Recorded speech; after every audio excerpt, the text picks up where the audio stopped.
Kredit pintar aman nggak bang? Terus ada DC lapangan apa enggak? Terus bagaimana caranya ketika kita sedang gagal bayar? Saya akan bahas setelah video ini.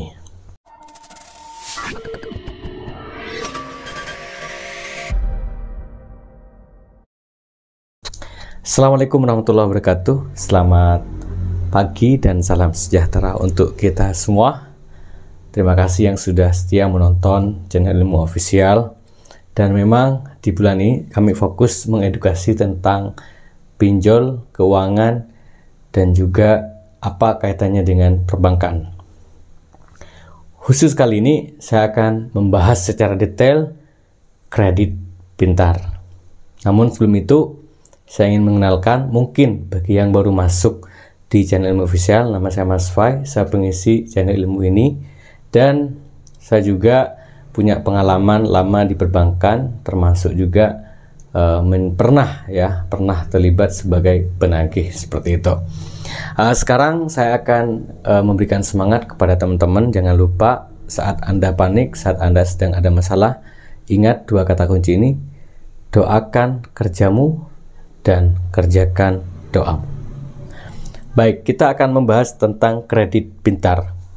Kredit pintar itu platform, teman-teman ya. Jadi platform online yang itu diizinkan udah oleh Otoritas Jasa Keuangan untuk menjadi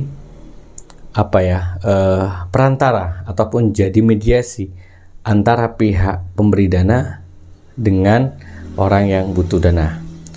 Di OJK disebut sebagai peer-to-peer lending.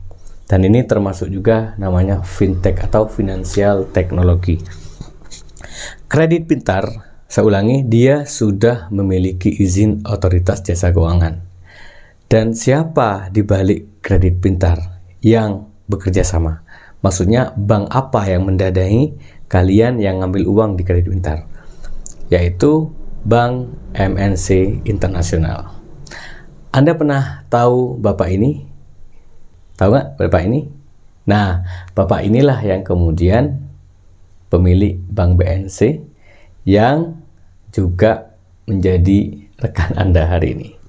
Jadi kalau Anda hari ini sedang macet ataupun sedang punya masalah dengan kredit pintar, ingat wajah orang ini ya teman-teman. Kalau ada debt collector nakal datang ke rumah kamu, kemudian ngancam neror, ingat wajah ini. Kalau ada FC yang bukan FC ya, DC yang di kantor, dia tiap hari ngontak melebihi aturan OJK, dia kemudian nelpon lebih dari 7 kali dalam seminggu atau sehari bisa 40 kali. Ingat wajah ini. Karena dialah yang kemudian percaya terhadap kredit pintar. Misal kredit pintar tidak menyesuaikan terhadap aturan yang ada dari Otoritas Jasa Keuangan. Baik, kredit pintar teman-teman, karena ini sudah resmi sebagai platform yang memang bergerak di bidang memberikan pinjaman ya. Kalau kalian punya satu kredit di sini, mending lunasi aja. Jangan kalian nggak kuat bayar di sini, terus ngambil pinjol lagi. Kalau nggak kuat di sini di kredit pintar, gagal bayar aja dulu, santai aja dulu, istirahat dulu, bekerjalah dulu yang tenang. Nanti ada uang kalian angsur, kalian ada dana dikit kalian angsur. Nah, bagaimana dengan teman-teman yang udah kejebak Pak? Udah kredit pintar ada, aku laku ada, kemudian easy cash juga ada, banyak sekali lah ya. Kemudian bahkan ada yang ilegal. Maka solusinya seperti yang udah saya jelaskan di video sebelumnya, yaitu Anda harus gagal bayar. Gagal bayar di sini bukan pilihan lagi, tapi udah situasi di mana kita nggak bisa ngapa-ngapain, hanya pasrah dengan kondisi itu. Dan kalau perlu kita fokus pada pekerjaan kita, fokus pada keluarga kita, fokus pada hal-hal yang sifatnya jauh lebih urgent daripada urusan pinjaman online ya. Dan teman-teman harus tahu, mungkin yang nonton ini ada kalian di antara kalian bahwa yang pinjol tapi belum terbuka padahal sudah punya masalah. Jadi saat Anda punya masalah pinjol, usahakan jangan Anda tertutup. Jangan Anda kemudian dipikir sendiri. Anda harus mencari rekan yang dipercaya, yang Anda sendiri dia bisa dia bisa menjaga privasi Anda. Itu harus kalian terhubung dengan mereka ya. Jangan sampai kemudian dipendam sendiri, dipikir sendiri, panik sendiri. Akhirnya kalian apa yang terjadi? Kalian ngubungi joki. Ingat teman-teman, joki di dalam pinjaman online itu tidak ada. Dan otomatis kalau ada orang yang mengatasnamakan instansi atau perorangan atau kelompok yang katanya dia bisa menyelesaikan masalah hutang Anda, misalnya nih dia akan membayar DC-nya nggak akan datang lagi, dia minta uang segini, DC-nya nggak akan lagi, atau pokoknya seolah-olah dia ingin mengamankan pinjol Anda, itu bohong ya. Saya berani mengatakan itu pasti bohong.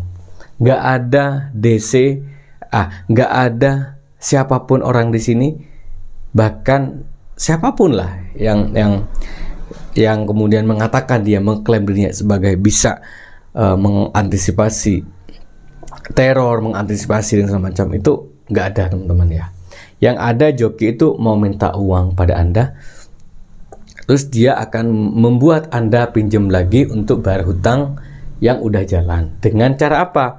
Ngambil APK-APK ilegal atau ngambil di APK yang SPP letter dengan cara mereka fake order seperti itu ya.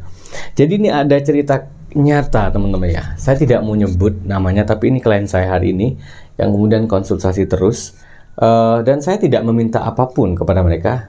Saya murni ingin membantu, memberikan edukasi. Kalaupun bukan edukasi, setidaknya saya menjadi bagian dari yang mungkin akan mereka percaya untuk bisa bertanya kayak gitu. Makanya saya bikin namanya grup khusus teman-teman yang memang udah dalam kondisi parah, gagal bayar, yang memang mereka orang baik sebetulnya, tapi memang udah nggak mampu apa-apa gitu ya. Jadi si orang ini, teman kita ini, dia kejebak namanya joki. Dia bilang nanti kamu beli di toko oren ini ya, nanti uangnya totalnya sekian. Nanti uang itu aku minta 20% aja, nanti 80% nya punya kamu. Jadi klik aja. Wah, dan dia ikut aja teman-teman. Dia nggak mikir kalau barang itu nyampe ke tempat di mana fake order, uang itu kan masuk ke Shopee-nya si tokonya si joki. Gimana cara dia mencarikan uang ke sana? Kayak gitu.